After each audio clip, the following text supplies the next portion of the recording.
Wow, here we are again, Brother Peter with tidbits from the Word. In my morning devotions this morning, in Psalm 37, it says, "Rest in the Lord." This is a psalm of David. David was a man after God's own heart, like those of us that are saved today. Yet we find ourselves doing things that we look back and say, well, God probably wasn't in that. Or we say words, or we might do some gesture that we feel like that God wasn't in. But He doesn't throw us out with that ball of clay that we have mixed. He takes that clay and He works it. And He says, "Hey, Pete, that wasn't very loving, or that wasn't Christian, and you perhaps ought to not do that again. Or those words you might not ought to say. Or you need to watch yourself, that you don't do things that cause me grief and cause my heart to be smitten." So here we are again today, asking God to forgive us for yesterday, forgive us of the past, and help us to go from today on, a brand new day. We're starting over again. I read a story this morning about a basketball team that was playing basketball. They were Christian, and they were taught right, and they were playing this rough, rude team. And this rough, rude team, they just pushed them and slammed them and did everything they could to them. And the coach said, "You don't retaliate. You just keep playing your game and don't retaliate." Well, in the last quarter, those fellows that were playing against them were so wore out that some of the good players were sitting on the bench. They couldn't even play. Needless to say, that Christian team was brought forth, and they won the game. They started scoring points one behind the other because they weren't getting beat up. And that's the way God is. The devil's been trying to beat us up. He has caused some things to happen in this world that he is trying to beat the Christian up. And if we do not stay upon ourselves and keep ourselves from being forlorn or from being troubled by the things that are going on right now in the world, but use our time for God. Get in your Bible every day. If you don't, you will be a miserable person, and even if you are a Christian, because you haven't got your heart and your mind on Christ. You've got it on the circumstances. You can't look at circumstances. You've got to look at God. Let's read Psalm 37 this morning. "Fret not thyself because of evildoers, neither be thou envious against the work of iniquity. And for they shall soon be cut down like the grass and wither as the green herb." He's saying here, you're like the big good tree planted by the river of water. And you're not going to be cut down. You're not going to be cut off. You're going to be standing when all that other is gone. Trust in the Lord. Do good. So shalt thou dwell in the land, and verily thou shalt be fed. Deuteronomy 30:20. Listen, if you're feeling a little forlorn or something, take something out of your refrigerator and go give it to your neighbor. Or find somebody that could use it and give it to them. But do something. Do something. And delight thyself also in the Lord, and He shall give thee the desires of thine heart. Now, in delighting yourself in the Lord, you could just knock on a neighbor's door and say, "Is there anything that you need I could help you with?" They might be very surprised because you've been saying you were a Christian and you've been next door to them for years and never knocked on their door. And so, smarten up and step up and do that. Commit thy way unto the Lord. Trust also in Him, and He shall bring it to pass. And He shall bring forth thy righteousness as the light, and thy judgment as the noonday. Verse 6. Verse 7. Rest in the Lord.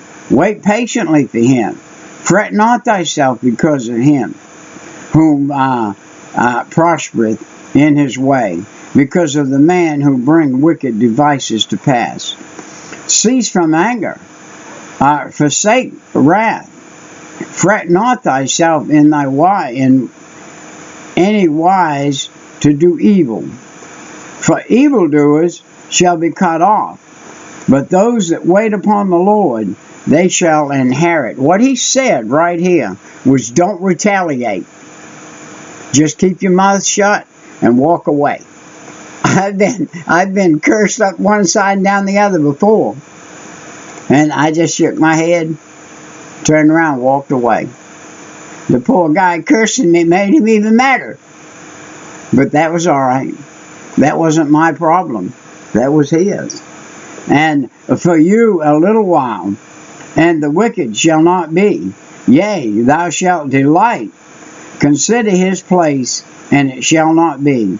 But the meek shall inherit the earth, and shall delight themselves in the abundance of peace. What he's saying, you need to be meek.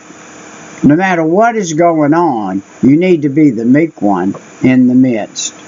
Now the wicked plotteth against the just, and gnasheth upon him with his teeth. The Lord shall laugh at him, for he shall see it, the day is coming. And the wicked have drawn out the sword, and have bent their bow, to cast down the poor and the needy, and to slay such as be of upright conversation. Now let me tell you, right here is a verse that is concerning us. Are we doing as the wicked and casting down the needy? Or are we helping the needy? Do we say, they're needy because they've been lazy or slothful? That's not yours to judge. That's God's to judge. What yours to do is to help that person no matter what put him there. So maybe he was slothful. Maybe he did put himself there. But if you help him this time, maybe God will show him that he needs not to get in that place again by you helping him. Their sword shall enter into their own heart, and their bow shall be broken. A little that a righteous man hath is better than the riches of many wicked. For the arms of the wicked shall be broken, but the Lord upholdeth the righteous. The Lord knoweth the day of the righteous, and their inheritance shall be forever. Wow! God has got an inheritance forever for you and I. We can't earn it. It's a gift from Him. But because it is a gift, we need to watch out for ourselves. We need to keep ourselves correct in the Spirit. Verse 19, they shall not be ashamed in the evil time, and in the day of famine they shall be satisfied. God has kept me through this whole thing. I still got food in the refrigerator that it will probably ruin, and I won't get to eat it, that I had before this pandemic came around. And so God is taking care of us. He can also work on your appetite. Now, I've been not very hungry lately. Matter of fact, I've not been hungry at all lately. And I can drink a little power drink in the morning, and I'm satisfied for the day. And the Lord has allowed me to lose some weight during this period of time I needed to lose. My doctor said, you're 172 and you ought to be 140 something or so to be healthy. So I've dropped down to 140 and lost about 4 inches off my waist. And brought my belt buckle down 4 inches. Why? Because God is working with me and showing me that I need to do what the doctor says. But the wicked shall perish, and the enemies of the Lord shall be as the fat of lambs. They shall be consumed under smoke, shall they consume away. The wicked borroweth and payeth not again, but the righteous showeth mercy and giveth. For such as be blessed of him shall inherit the earth, and they that be cursed of him shall be cut off. The steps of a good man are ordered by the Lord, and he delighteth in his way. Though he fall, he shall not be utterly cast down, for the Lord upholdeth him with his hand. I have been young, and now am old. Yet have I not seen the righteous forsaken, nor the seed begging bread. He that ever is merciful lendeth, and his seed is blessed. Depart from evil, and do good, and dwell forevermore. For the Lord loveth judgment, and forsaketh not his saints, that they are preserved forever. But the seed of the wicked shall be cut off. The righteous shall inherit the land and dwell therein. Look at what's forward. God has said all through these Psalms things about the righteous. If you've been saved and you are God's, you are righteous in Him. We're not righteous within ourselves. We're righteous within God. And as much God as we're allowed to come through us, the more the righteousness shows up in us.